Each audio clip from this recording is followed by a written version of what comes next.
cho mọi người cận này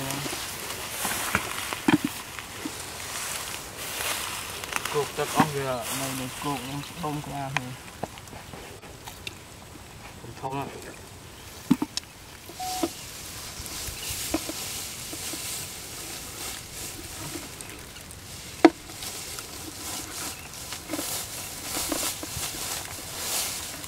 Cột ong mấy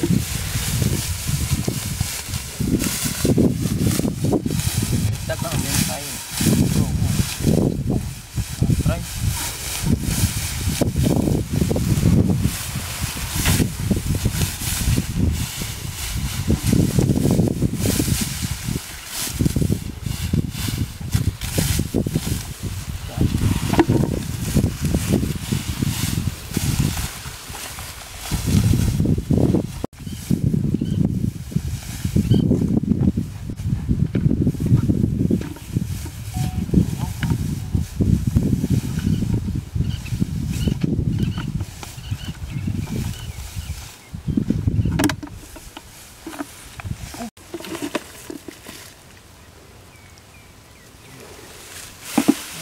giờ awesome giờ mọi người cho mọi người cận này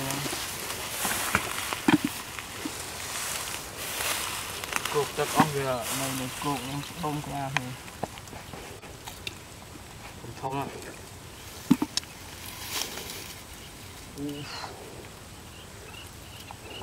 Cho nó anh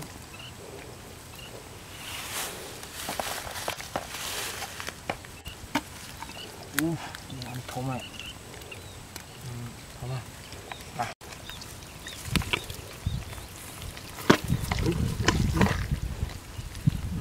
đấy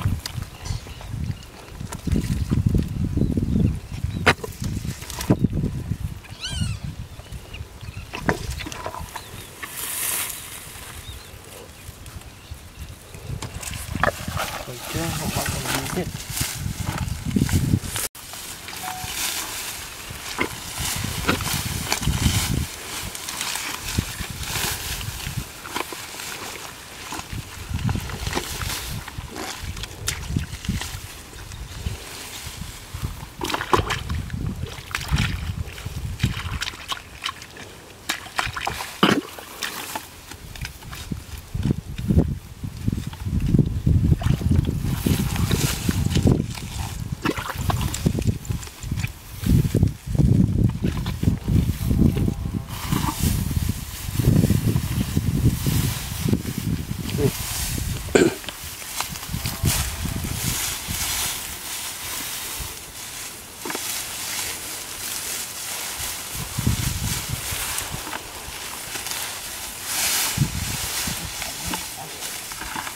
Cắt ỏi